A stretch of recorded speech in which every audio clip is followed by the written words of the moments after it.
Bien, en el día de hoy vamos a ver un texto más relacionado a lo académico, que quizás muchos de ustedes vean en la universidad en carreras como historia, filosofía, sociología y demás. Vamos a hablar sobre El Capital, libro escrito por Karl Marx y publicado en 1867. Nos ubicaremos en el capítulo 24 del primer tomo. El capítulo en cuestión se llama La llamada acumulación originaria. Va a ser un video largo, así que comencemos. Marx nos dice que la acumulación originaria es la prehistoria del capital y del modo capitalista de producción. Es decir, hay un momento en que se genera una separación entre el productor y los medios de producción. ¿Cómo es que brota esta estructura económica capitalista? Primero, nos remontamos al feudalismo.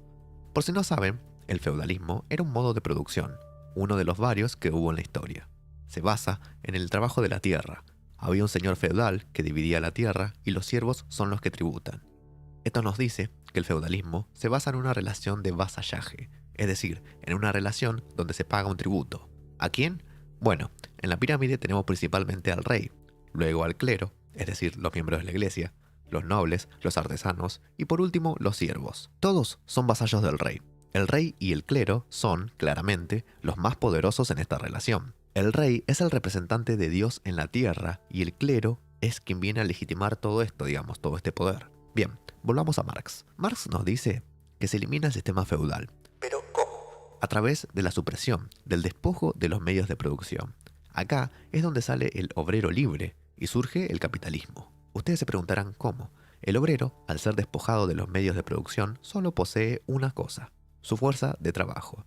Eso es lo que vende al capitalista, ya que en términos más simples no posee más que sus manos, su conocimiento para trabajar. No es dueño de nada más que solo eso.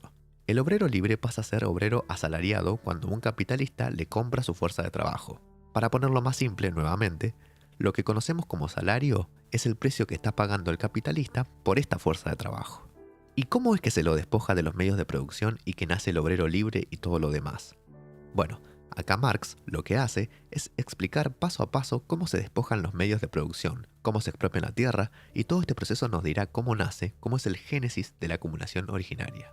Marx dice que el paso al modo de producción capitalista se da más o menos de la misma manera en todos lados, pero lo que va a analizar él es básicamente la sociedad británica, es decir, Inglaterra. Bien, sin más preámbulos, pasemos al primer punto. ¿Cómo fue expropiada del suelo la población rural? Nos situamos a fines del siglo XIV y principios del siglo XV. ¿Se acuerdan que hablamos del feudalismo? Bueno, digamos que acá empieza el proceso para acabar con ese sistema. El feudalismo produce una riqueza nacional, pero no una riqueza capitalista, que es lo que va a empezar a interesar en este momento. En un principio, tenemos campesinos libres. ¿Por qué libres? Porque los grandes señores feudales se dan cuenta en esta época que donde está la plata, digamos, donde hay negocio, para utilizar una expresión más actual, es en las manufacturas laneras. Entonces, ¿qué hacen? Despojan a los campesinos de la tierra y los bienes comunales para utilizar las tierras de labor en tierras pastoriles. Es decir, se cambia la labranza por el pasto. Esta transformación dejará en pocas manos muchas tierras arrendadas.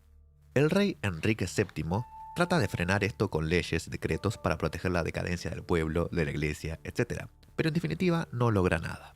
Por otro lado, tenemos la reforma protestante en el siglo XVI. Hay una separación del catolicismo. Hay lo que se conoce como razones teleológicas, es decir, causas finales detrás de otras que parecen ser la razón principal. La reforma anglicana, parte de la reforma protestante, tiene como uno de los máximos supuestos la historia de Enrique VIII queriendo divorciarse pero no pudiendo concretar esto, ya que, como ustedes saben, el divorcio hasta hace relativamente poco estuvo prohibido por la Iglesia Católica. Bueno, la separación de la Iglesia Católica, además de permitirle al querido Enrique VIII obtener su preciado divorcio, le permitió expropiarse de las tierras que tenía la Iglesia. Y como se imaginarán, si les parece que la Iglesia tiene mucho ahora, en este tiempo tenía bastante más. En fin, también se crea lo que se conoce como impuesto a la pobreza. Esto, debido al estado de pauperismo que había, para ponerlo más claro, le quitas a los campesinos la tierra, le quitas a la iglesia la tierra, sus bienes y demás, tenés una gran cantidad de la población que pasó a estar en la nada, es decir, más pobres de lo que ya eran.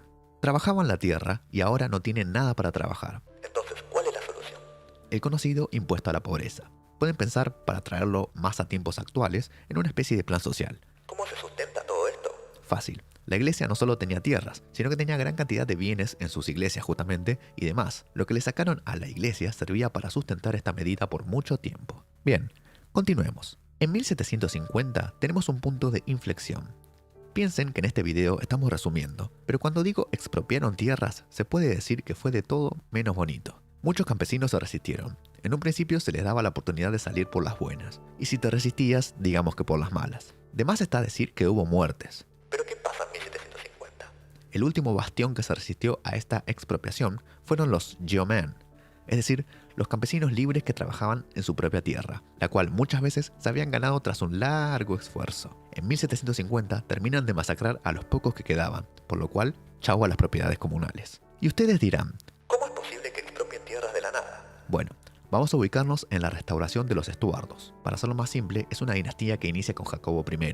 Luego tiene varios conflictos en el medio, por lo cual son sacados del poder, y en 1660 vuelven al poder de la mano de Carlos II. Sin embargo, unos años después, en 1688, es derrocada por la llamada Revolución Gloriosa. Bien, durante la restauración de los Estuardos, ese periodo de 1660 a 1688, los terratenientes, es decir, aquellos que poseen tierras, pero no pequeñas cantidades, sino enormes, miles de hectáreas y que las arrenda, bueno, estos terratenientes en esta época usurpan la tierra con total impunidad, sin ningún proceso de ley. Y con la Revolución Gloriosa, es decir, la que saca a los Estuardos y pone a Guillermo III de Orange al poder, aún le dan más poderes a ellos.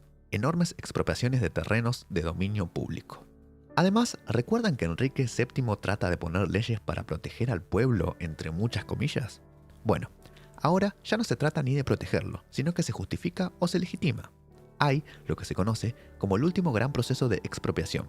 Se crean, las que conocemos hasta hoy en día, las enclosures, es decir, se crean leyes sobre el cercado de terrenos comunales. Nace así la propiedad privada. También tenemos lo conocido como clearing of states, es decir, limpieza de fincas. Sacan a todos de la tierra, ni siquiera para alojarse en ellas. Son expulsados totalmente.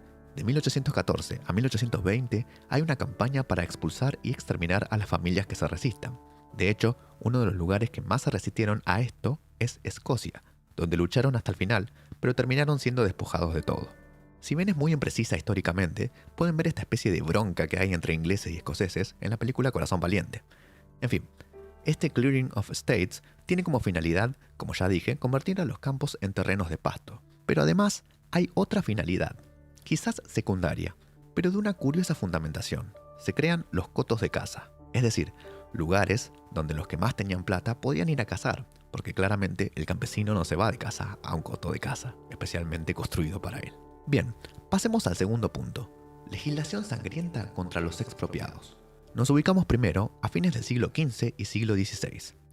Hay leyes que reducen el salario. ¿Por qué? Las manufacturas, sobre todo las laneras, no pueden absorber la enorme cantidad de obreros libres. Otra vez, en el imaginario colectivo del colegio secundario, tenemos una versión bastante blanda de la realidad. Uno casi puede imaginar a la persona yéndose feliz del campo a la ciudad. La famosa migración del campo a la ciudad. Bueno, la verdad es que imaginen que estas personas fueron despojadas de la tierra y obligadas a ir hacia la ciudad.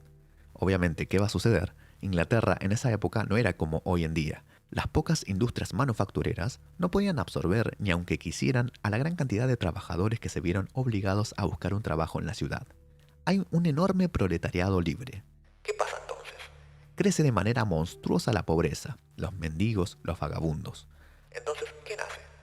Esta legislación sangrienta contra los expropiados. 1530. El rey Enrique VIII decreta que hay que pedir licencia para mendigar.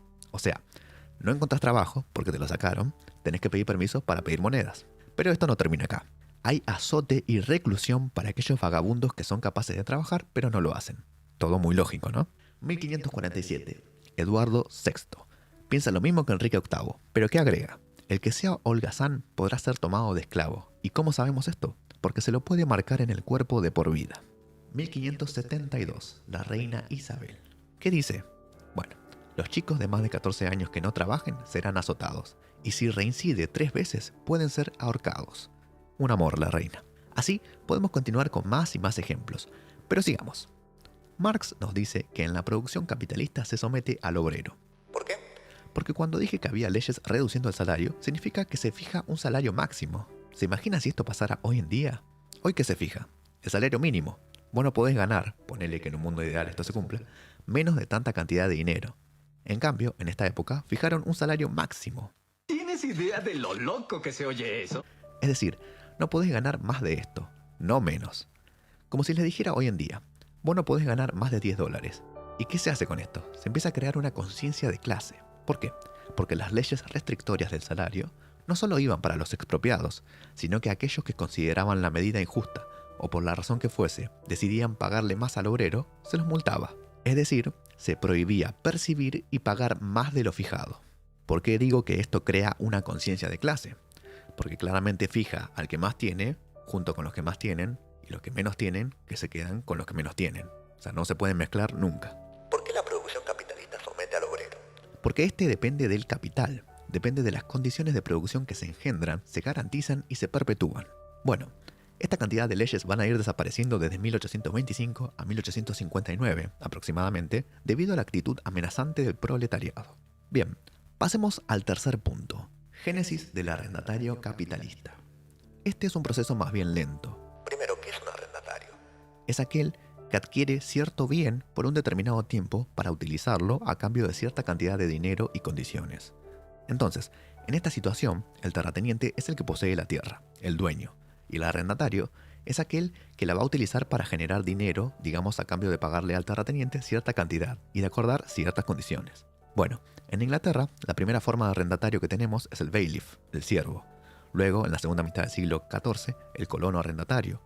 Luego, el aparcero, que es algo así como un semi-arrendatario, porque pone una parte del capital agrícola y el terrateniente pone la otra. Y por último, tenemos a la cuarta forma, el arrendatario propiamente dicho, aquel que explota el capital empleando obreros asalariados y abonando una renta al terrateniente.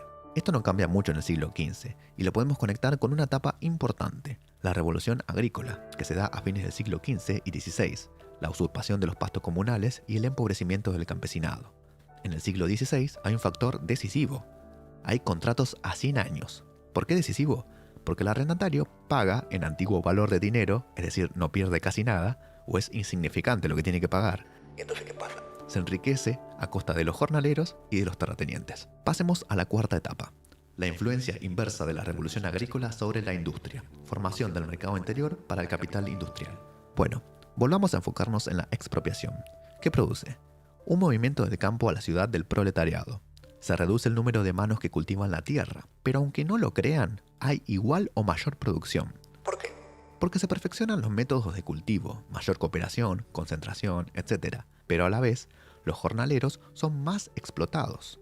A la par, hay una destrucción de industrias rurales secundarias, una separación de la agricultura y la industria doméstico-rural. Se crea un mercado interno. Lo que antes se producía, se elaboraba y se consumía por la misma familia, ahora se convierte en mercancía.